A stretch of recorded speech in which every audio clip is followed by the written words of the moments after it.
Assalamualaikum warahmatullahi wabarakatuh. Selamat datang di Kylie Channel. Hari ini Sabtu 19 Oktober 2024. Saatnya kita ikuti kajian kitab Turats Ana Muslim Sunni Syafi'i karya Mama Abdullah bin Nuh bersama Abah Toto. A'udzu billahi minasy syaithanir rajim. Bismillahirrahmanirrahim. Alhamdulillahirabbil alamin. Wassalatu wassalamu ala khatamil anbiya wal mursalin sayyidil kaunaini wasyarifis saqalain habibina wa maulana wa syafi'ina Muhammadin wa ala alihi wa ashabihi wa ali baitihi wa dzurriyyatihi ajma'in. Rabbi shrah li sadri wa yassir li amri wa hlul 'uqdatan min lisani yafqahu qawli. Rabbi zidni ilma warzuqni fahma. Subhanaka la ilma lana illa ma 'allamtana. Innaka antal alimul hakim. Bapak-bapak, ibu-ibu, para santri yang dirahmati dan dimuliakan oleh Allah, jamaah pengajian Ana Muslim Sabtu sore. Alhamdulillah hari ini Sabtu 16 Rabiul Akhir 1446 bertepatan dengan 19 Oktober 2024. Kembali kita dipertemukan di majelis yang mulia ini atas nikmat dari Allah, nikmat berwujud dan juga nikmat sehat. Kita bisa melakukan bentuk ibadah yang tertinggi, yaitu talabul ilmi di sebuah majelis ilmu. Ini tentu merupakan suatu nikmat yang luar biasa. Semoga ini menjadi wasilah istimewa bagi kita untuk memohon hal-hal terbaik dalam hidup kita dunia akhirat. Semoga kita panjang umur dalam ibadah, semakin sehat walafiat, dianugerahi rezeki yang halal berkah limpah. Semua kesulitan kita diangkat oleh Allah, mudahkan kita dalam beribadah, anak cucu kita saleh dan salehah, dan semoga kita terlampau dalam ayat husnul. Semoga kita semua yang ada di sini mendapat ilmu yang bermanfaat, ilmu yang membuat kita semakin saleh, ilmu yang membuat mata batin kita semakin tajam untuk membedakan mana dari yang batil, ilmu yang dengannya kita terhantarkan kepada makrifat. Amin. Kita doakan pula orang tua kita masing-masing, kakek nenek, leluhur, andai taulan dan kerabat yang telah wafat. Kita doakan semoga dirahmati oleh Allah. Di antaranya adalah putri dari Teh Isa. Saya itu yang bekerja di sini beberapa waktu yang lalu. Putrinya telah meninggal dunia, yaitu Neng Ayu Yunisi, beberapa putri orang beliau. Yang sakit kita doakan semoga lekas sembuh. Yang sedang terhimpit masalah semoga Allah memberi jalan keluar. Yang sedang menggantungkan harapan dan cita-cita, semoga Allah mengabulkannya dalam kemaslahatan dunia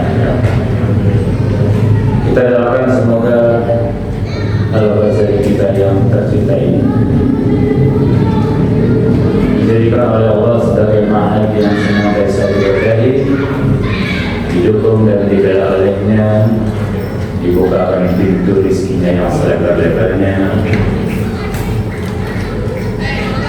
Murid, apalagi alumninya, semoga menjadi penerus ilmu para nabi dan pengemban amanat Rasulullah SAW. Hal yang sama juga kita doakan kepada mahat-mahat lainnya, pesantren, majelis taklim, masjid-masjid yang sejalan dengan kita, sepaham dengan kita, khususnya dalam lingkup Ahlus Sunnah wal Jamaah. Yang terakhir, kita doakan seluruh kaum muslimin dan muslimat di mana saja berada di Nusantara ini maupun di mancanegara, di Palestina, di Yaman, di Libya. Semoga Allah menjaga umat Islam ini dan bisa memenang serta lolos dari fitnah akhir zaman. Keluar sebagai pemenang, memimpin umat manusia ini dalam kebaikan, sebagai umat yang mulia berwibawa, sebagai umat yang terbaik sepanjang sejarah manusia. Khairu ummatin ukhrijat linnas. Amin. Bapak-bapak, ibu-ibu yang dirahmati oleh Allah, meskipun sekarang sudah pertengahan Rabiul Awal, tapi kita masih saja membicarakan tentang Maulid. Walaupun terjadi perbedaan pendapat, oleh karena itu peringatan dan perayaan Maulid Mama Abdullah bin Nur letakkan sebagai huruf yang disitu boleh saja umat Islam berbeda pendapat. Namun realitanya sejak dicanangkan di abad keempat Hijriah tahun 300 sekian, itu ratusan tahun berikutnya, hampir 1000 tahun, itu umat Islam menerimanya sebagai suatu tradisi baik. Jadi boleh jadi itu sebagai kesepakatan, konsensus. Meskipun 100 atau 200 tahun belakangan ini mulai ada pihak yang mengutak-atik hukum daripada Maulid. Di antara alasan mereka, kenapa di zaman sahabat tidak ada Maulid?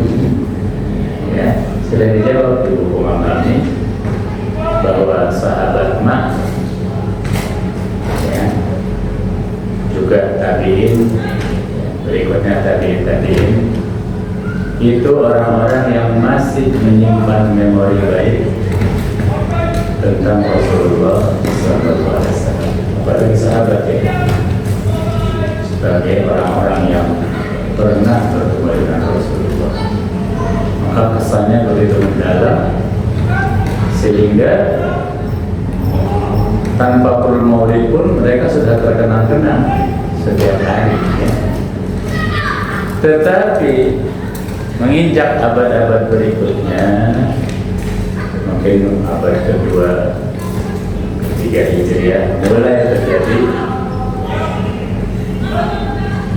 pengendoran, ya. Mulai di situ umat Islam mulai melupakan sosok Rasulullah SAW, tidak sekuat seperti ingatan para sahabat. Apalagi kemudian mulai dilanda dengan penyakit hukum dunia, karena Islam mulai mengalami kemajuan,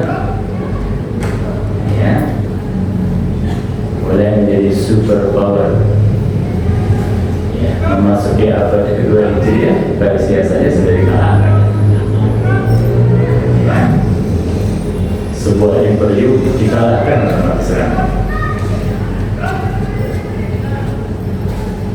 artinya lebih dari sepertiga bola dunia ini dikuasai oleh umat Islam. Ya. Jauh melampaui Amerika Serikat atau Uni Soviet tempoh hari, jauh lebih. Nah, disitulah mulai terjadi pengendoran ya.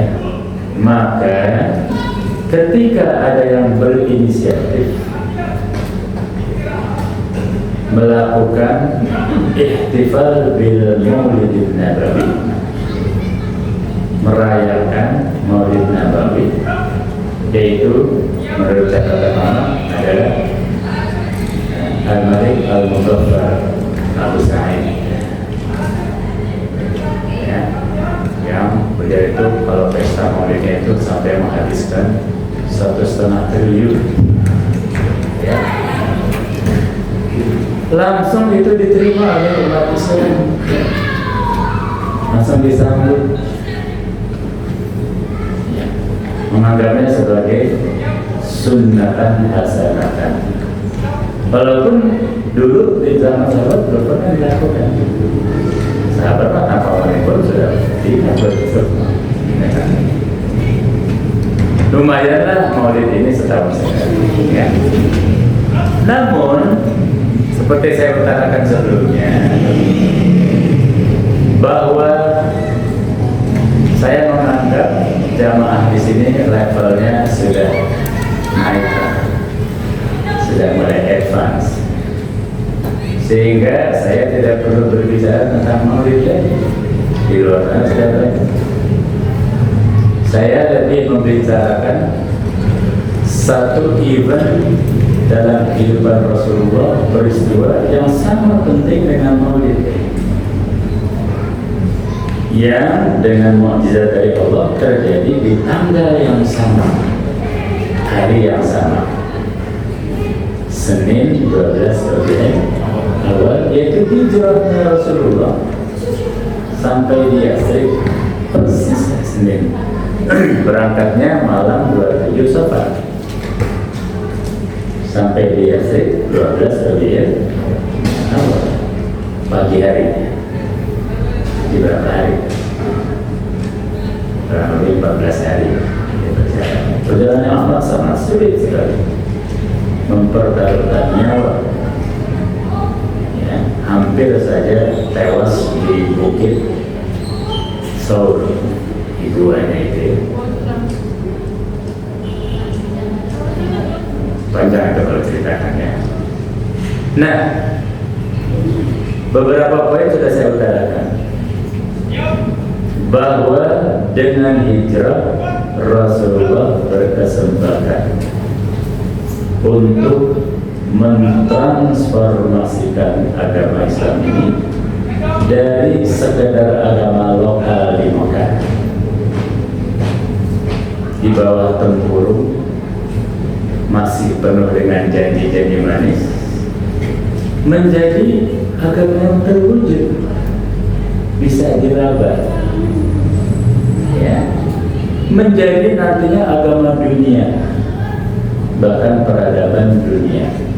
Tanpa hijrah tidak mungkin itu terjadi. Dengan hijrah pula Rasulullah bisa membentuk satu komunitas di Yatsrib, komunitas yang sangat menakjubkan sekali, komunitas yang berdiri di atas landasan kesepakatan, sepakat untuk memilih Rasulullah sebagai pemimpin mereka, karena Rasulullah sudah menata kota mereka dari kota Yatsrib yang sangat jorok menjadi resik, jadi At-Thayyibah. Kemudian menata masyarakatnya dari yang tadinya saling bunuh, perang saudara lebih dari 30 tahun, menjadi komunitas yang penuh dengan persaudaraan, ya. dipersaudarakan pula dengan muhajirin, ya, dan bersaudara pula dengan kabilah-kabilah lainnya atau penganut agama lainnya. Maka berdirilah sosietas, ya, masyarakat baru, masyarakat sipil. Bahkan sudah memenuhi syarat-syarat sebagai negara, ya, yaitu ada kawasannya, ada warganya, ada aturannya, ya. Dan hebatnya ini kesepakatan. Bukan Rasulullah menaklukkan mereka dengan kekuatan sipil, kekuatan militer, kekuatan bersenjata seperti yang lazimnya dilakukan oleh raja-raja lain. Ya, ini tidak. Ya, ini adalah negara sipil pertama yang berdiri di atas landasan kesepakatan. Nanti kalau ada waktu kita kaji itu, ya, butir-butir kesepakatan di antara mereka yang disebut dengan Piagam Madinah. Maka sempurna sosok Rasulullah menjelma menjadi negarawan dan juga legislator. Ya, kemarin saya ilustrasikan bagaimana orang Barat sekalipun tidak bisa menyembunyikan kekagumannya kepada Rasulullah, sampai-sampai di Mahkamah Agung Amerika di Washington ada 2 tembok penghormatan, ya, yang disebutnya apa itu, ya, Wall of Honor atau apa itu, ya. Ada di sisi selatan dan ada di sisi utara, North, South Face dan North Face, South Wall dan North Wall. Di situ berdiri sosok dalam bentuk patungnya mereka-mereka yang menjadi legislator. Ada Hammurabi, ada Napoleon, ada Nabi Musa, ada Nabi Sulaiman, dan ada Rasulullah Sallallahu Alaihi Wasallam. Itu penghormatan. Walaupun belakangan kemudian diprotes oleh umat Islam karena ada patungnya, Rasulullah ada patungnya bawa pedang, ya, itu. Padahal ini tidak bisa disamakan dengan komik Swedia yang melecehkan Rasulullah. Ini penghormatan. Jadi jangan terlalu baper lah, ya. Akhirnya patung itu dihilangkan, tapi namanya masih ada. Nah, Rasulullah kebagian di tembok selatan kalau tidak salah. Itu, ya, sampai di situ sebenarnya penghormatan mereka. Nah, itu terjadi karena hijrah, berkat daripada hijrah. Tanpa hijrah itu tidak akan terjadi. Ya, maka 10 tahun Rasulullah memimpin Madinah, umat manusia yang tinggal di sana rukun dan damai, saling menghormati. Belum pernah ada dalam sejarah sebelumnya seperti ini, ya. Kabilah manapun, berbahasa apapun, menganut kepercayaan dan agama apapun diterima, ya, karena diikat dengan syariat yang dituangkan dalam bentuk 47 piagam tadi, 47 piagam tadi, yang umumnya mengatur kemaslahatatannya.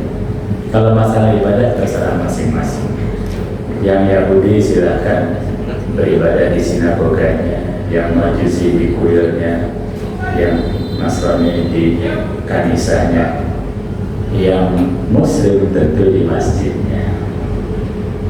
Sesuai dengan apa yang ada di Quran, bahwa Al-Quran mengakui adanya rumah-rumah ibadah ini, ya. Al-Quran mengakui adanya rumah-rumah ibadah ini, ya. Nah, di dalam Al-Quran, bapak-bapak, ibu-ibu kita bisa mendapati nama-nama rumah-rumah ibadah dari berbagai agama, ya. Misalnya di surat Sawami, ya, Sawami. Allah Akbar.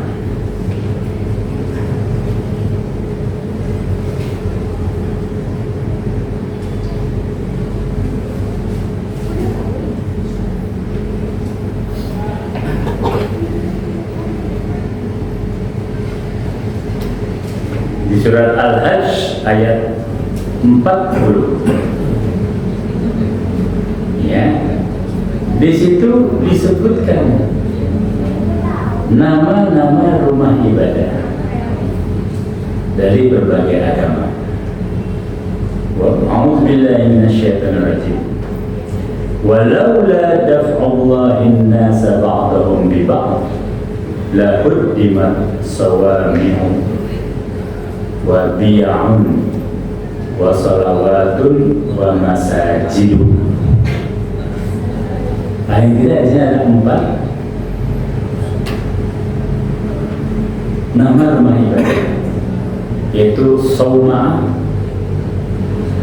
kemudian ada Bi'ah, Salawat, dan Masjid.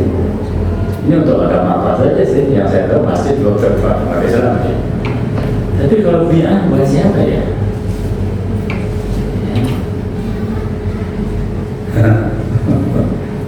Ya. Ada Sawma, ya. Sawma itu atau Sawami zaman daripada Sawma. Ya, barangkali kita bisa bertanya di sini. Ya. Sawma.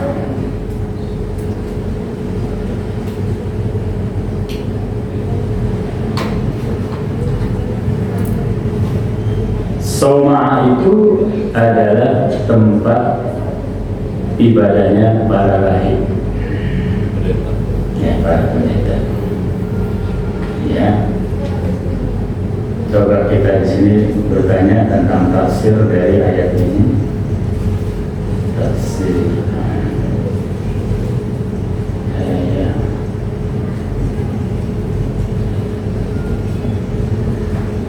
Bismillahirrahmanirrahim.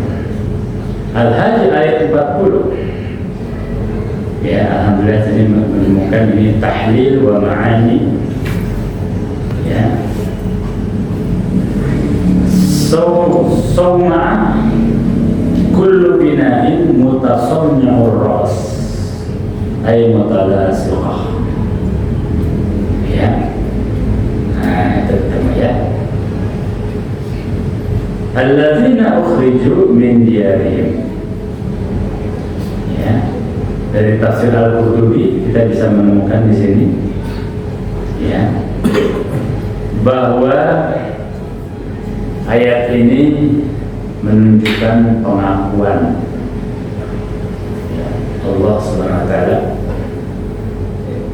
terhadap rumah-rumah ibadah, karena hakikatnya semua agama ini adalah ciptaan Allah Subhanahu.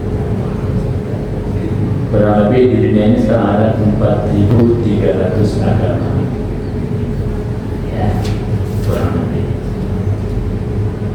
Dengan disebutkannya rumah-rumah ibadah yang 4 ini, paling tidak mewakili bahwa Islam itu tidak melarang orang untuk beribadah dalam agama apapun.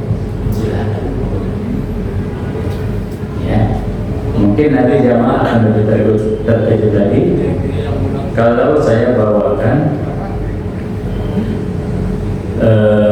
surat dari Rasulullah SAW, bukan surat, ya, semacam pernyataan, gitu, ya, tentang bagaimana Islam ini melindungi Nasrani dari Najran, ya. Najran, surat Rasulullah kepada umat Kristen.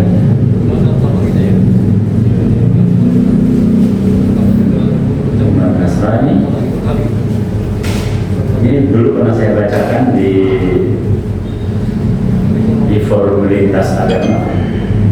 Surat jaminan Muhammad Sallallahu Alaihi Wasallam. Ya, ini pengembangan dari ruh negara Madinah sebenarnya ya.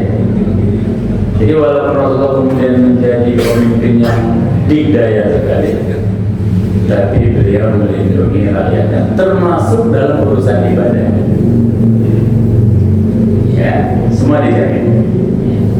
Nah, surat atau yang disebut dengan Testamentum Rasulullah, ya, up the name of Muhammad atau paten of Muhammad, ya, itu adalah sebuah perjanjian yang diratifikasi oleh Nabi Muhammad SAW yang memberi jaminan perlindungan dan hak-hak bagi biarawan di Semenanjung Sinai. Ya, kalau boleh saya bacakan, ya. Bismillahirrahmanirrahim. Ini adalah pesan dari Muhammad bin Abdullah sebagai suatu perjanjian bagi mereka yang menganut kekristenan jauh dan dekat. Kami bersama mereka. Sesungguhnya aku, para hamba, para pembantu, dan para pengikutku membela mereka, karena orang Nasrani adalah wargaku. Dan demi Allah, aku menahan diri untuk tidak melakukan apapun yang menentang mereka. Tidak ada paksaan boleh dilakukan untuk mereka. Juga tidak boleh hakim-hakim mereka disingkirkan dari pekerjaan. Artinya mereka boleh juga punya pengadilan agama, ya. Juga tidak boleh para biarawan mereka disingkirkan dari biara-biara mereka. Tidak boleh ada orang yang menghancurkan rumah agama mereka, ya, atau merusaknya, apalagi seorang membomnya, ya, atau mengambil sesuatu apapun daripadanya dipindahkan ke rumah orang muslim. Bila ada orang yang melakukan ini, berarti ia menyalahi perjanjian Allah dan tidak mematuhi nabinya. Ya, sesungguhnya mereka, umat Nasrani ini dan juga umat-umat dari agama lainnya, adalah sekutuku dan memiliki perjanjian erat denganku, melawan semua yang mereka benci. Ini spirit negara Madinah tentunya. Bagian surat ini, ya. Tidak ada orang yang boleh memaksa mereka untuk pergi atau mengharuskan mereka untuk perang. Orang muslim harus berperang untuk mereka. Artinya bila mereka yang menyerang, umat Islam turun tangan melindungi mereka karena sudah menjadi warga. Ya. Jika ada seorang wanita Kristen menikah dengan muslim, tidak boleh dilakukan tanpa seizin wanita itu. Tidak boleh maksa, ya. Wanita ini tidak boleh pula dihalangi untuk mengunjungi gerejanya untuk berdoa. Luar biasa, ya. Gereja-gereja harus mereka hormati. Gereja-gereja mereka harus kita hormati. Harus dihormati. Artinya kalimatnya untuk seluruhnya, bukan cuma untuk muslim, tapi untuk siapa saja. Non Kristen lainnya seperti Yahudi, Majusi. Ya, mungkin kalau agama Rasul kalau mendirikan Daulah Madinah di Indonesia mungkin ada agama Parmalin, Kapitayan, Nauru, Kejawen, Sunda Wiwitan dan seterusnya. Itu. Ya. Patriarki agama boleh itu. Ya. Kecuali agama penyembah setan. Ya, inilah yang disebut dalam agama sebagai orang kafir, merujuk kepada orang-orang kafir, terutama orang kafir Quraisy Mekah. Ya. Jadi kalau bapak-bapak ibu-ibu menemukan kata kafir di 2 atau 3 poin di agama Madinah yang waktu itu kafir berarti merujuk penyembah berhala, khususnya orang kafir Mekah. Itu ya. Nah, oke. Gereja mereka harus dihormati. Mereka tidak boleh dihalangi untuk memperbaikinya. Ya. Ini satu versi ya, ada versi lain yang bunyinya seperti ini. Bila mereka membutuhkan uang untuk membangun gerejanya, harus dibantu oleh kita. Dibantu. Ya. Dan barang siapa yang melanggar perjanjian ini, berarti dia memusuhi aku. Itu ada versi lainnya. Nah, ini versi.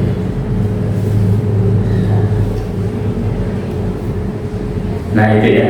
Jadi ini luar biasa ya. Luar biasa. Terlepas dari muhtalafnya istilah ini surat asal apa enggak sih? Tapi saya yakin tidak jauh dari spirit negara Madinah. Ya. Negara Madinah itu mengayomi semua penganut agama, semua suku, kabilah, berbahasa apapun, berbudaya apapun. Ya. Namun sayangnya, bapak-bapak, ibu-ibu, negara Madinah ini umurnya pendek. Sayang banget ya. Hanya 40 tahun. 10 tahun ketika Rasulullah masih hidup, dan kemudian sesuai dengan hadis dari Rasulullah SAW, ya nanti saya bacakan hadisnya, yaitu hanya bisa dijaga oleh khulafaur ar-rasyidin, ya, yang berumur kurang lebih 30 tahun, yaitu Sayyidina Abu Bakar, kekhalifahan Abu Bakar, kekhalifahan Umar, kekhalifahan Utsman, kekhalifahan Ali, dan ditambah sebenarnya kekhalifahan Sayyidina Al-Hasan bin Ali, walaupun banyak 10 hari ya.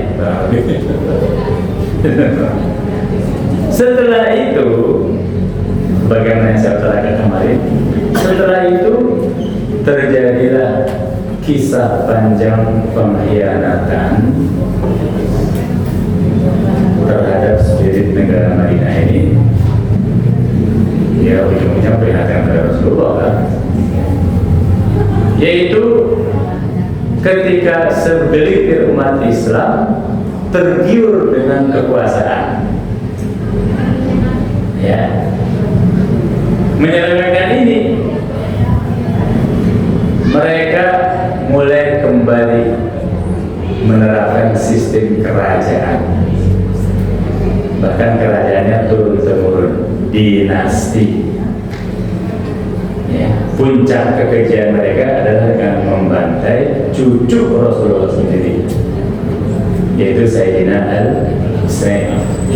Ini tragedi yang luar biasa sebenarnya, karena syahwat politik yang menggelegak sampai-sampai mereka tega membantai Sayyidina Husain dengan cara yang sangat keji, yaitu dipenggal kepalanya, kemudian kepalanya ditendang-tendang sampai ke Damaskus, ya, dari Karbala, nah ya, ditendang-tendang sampai ke Damaskus. Ya, itu kan sangat puncak kekejian ya. Kenapa? Karena tergiur oleh kekuasaan. Ya, dinasti ini kemudian dipertahankan oleh mereka sebagai dinasti pertama dalam sejarah Islam yang betul-betul menyerang, yaitu dinasti Umayyah. Ya, dinasti Umayyah menjadi presiden buruk. Nanti akan muncul lagi dinasti berikutnya mencoba merebut kepada mereka, misalnya dinasti Fatimiyah, kemudian dinasti Abbasiyah, kemudian dinasti Utsmaniyah. Ini yang saya sebut yang gede-gedenya ya. Belum yang kecil-kecilnya seperti Ayyubiyah, Moghul, Mamalik, Andalusia, dan seterusnya. Ya, ada belasan dinasti. Dan gilanya mereka ini, ya, untuk menipu umat Islam, mereka ini melabel dirinya sebagai khalifah. Melabel dirinya sebagai khalifah. Penerus Rasulullah, coba bayangkan. Penerus Rasulullah. Padahal mereka raja. Ya. Kemudian kedinastian mereka, kerajaan mereka yang sudah berwujud dinasti, mereka sebut sebagai khilafah. Jadi khalifah bodoh, ya, khilafahnya juga abad-abad. Ini berlanjut hampir 1300 tahun. Bayangkan, umat Islam terjauhkan dari negara Madinah 1300 tahun, kurang lebih 1250 sekian tahun. Ya. Hanya 30 tahun. Ya. Nah, kembali kepada cerita kejinya mereka membantai Sayyidina Husain. Ada satu kisah menarik ya. Ada satu kisah menarik ya. Semoga riwayatnya ini tidak ada itu. Ketika mereka mengarak kepala Husain, Sayyidina Husain, dan kemudian mau masuk ke Damaskus, mereka terlihat oleh rahib-rahib Kristen, rahib-rahib Nasrani. Ya. Ini pasti Kristen Ortodoks ya, Ortodoks Rusia, karena Ortodoks ada 4 kurang lebih ya, Ortodoks Mesir, Ortodoks Yunani, Ortodoks Suriah, dan Ortodoks Rusia. Ya, sekarang paling besar Ortodoks Rusia. Nah, Ortodoks Rusia ini adalah sayap timur. Kalau sayap baratnya adalah Kristen Romawi. Ya, saya kurang begitu suka dengan Kristen Romawi karena banyak penyimpangan. Ini Pauline Christianity, Kristen kayak Paulus. Kalau Ortodoks lebih mirip Islam, karena ibadahnya itu masih pakai sholat, sebelum sholat wudu. Kemarin saya mendapat postingan yang membuat saya bertingkap-tingkap. Ya, di situ ada wanita berjilbab, wudu, terus pakai doa-doa, kemudian sholat. Terus di situ ada narasinya, inilah ajaran Islam yang sesat. Lah, sesat yang mana itu? Kristen Ortodoks. Kristen Ortodoks memang ibadahnya sholat, dan sebelum sholat ambil air suci, persis seperti wudu dan sholat kita, cuma lebih sederhana. Enggak akan lebih sederhana daripada wudu dan sholat kita. Begitu pula dengan Yahudi yang asli. Yang jadi masalah adalah Kristen Romawi. Ini yang meninggalkan sholat. Inilah yang disindir dalam surat Maryam. فَخَلَقَ خَلْفٌ مِنْ بَعْدِهِمْ أَضَاعُوا الصَّلَاةَ وَاتَّبَعُوا الشَّهَوَاتِ فَسَيَلْقَوْنَ غَيًّا. Ya. Nah, rahib-rahib Nasrani di pinggiran Damaskus itu melihat dari jauh cahaya. Ini cahaya apa ya? Ya, itu malam hari ya. Cahaya. Loh, ternyata mereka memanggul kepala. Kepala itu bercahaya. Ya, kepala saya nggak ya. Maka, tapi yang melihat itu bercahaya mereka ya. Mungkin dari kuatnya spiritual mereka ya. Akhirnya mereka menahan pasukan itu ya, rombongan itu. Berarti, ya, kami boleh tidak meminjam kepala ini? Ya, kami boleh tidak meminjam? Nggak bisa, kami mau mengantarkannya ke Damaskus. Udah, kami sewa Mau berapa miliar? disewa. Disewa untuk beberapa saat, beberapa malam ya dalam riwayat itu ya. Mereka bertanya, ini kepala siapa? Ini kepalanya Husain. Husain cucunya Rasul kamu, kok kamu seperti itu? Kepada cucu Nabimu sendiri kok seperti itu? Ya sudah, kami pinjam ini. Oleh mereka dimandikan kepala tersebut, diberi harum dan sebagainya, diletakkan di sebuah tatakan batu, dan batu itu diletakkan di antara mereka. Mereka puja-puja itu 2-3 malam, mereka puja-puja kepala itu ya. Nah kemudian dikembalikan. Nah sana bawa sana. Nah menurut riwayat ini gereja ini masih ada ya, di pinggiran Kota Damaskus. Saya penasaran, saya ingin cari itu ya, biara itu ya. Nah biara itu masih ada, dan tatakan batunya itu masih ada darah segar mengalir. Itu bawa ya. Nah, penasaran saya ingin membuktikan. Kalau saya dari sini mau ke Suriah ya, sampai mengunjungi makam Syekh Al-Farabi ya, di dekat Masjid Umayyah, juga ingin berkunjung ke biara tersebut ya, yang katanya sebagian orang-orang Syiah memasukkan biara itu dalam daftar kunjungan ziarah mereka. Ya. Nah demikian selanjutnya ya. Jadi ini tragedi ya. Tapi apakah semua umat Islam pasrah menyerah begitu saja oleh penindasan dari muluk wajah babirah? Seperti yang diramalkan Rasulullah bahwa sepeninggalku yang menjalankan kekhalifahanku dengan baik itu hanya 30 tahun, yaitu Khulafaur Rasyidin. Setelah itu akan muncul muluk wajah babirah.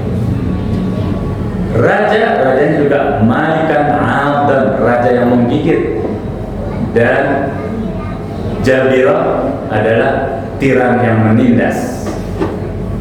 Tapi setelah itu mereka akan kembali, umat Islam akan kembali kepada pangkuan khilafah atas manhajku. Nah ternyata tidak semua orang Islam diam.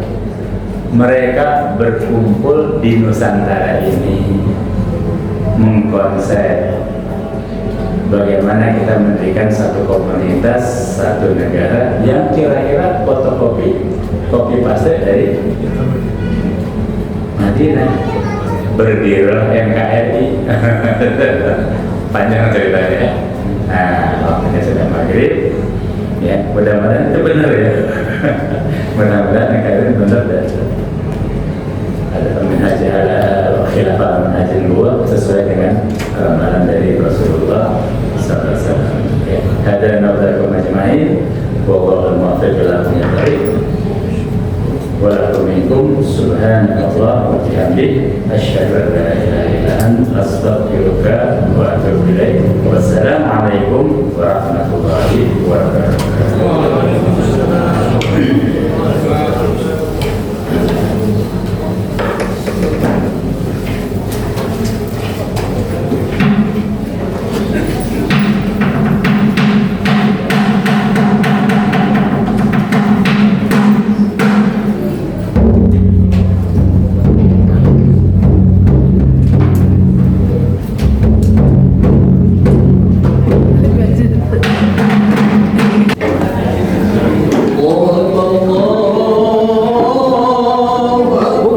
Saya minta ibu ya.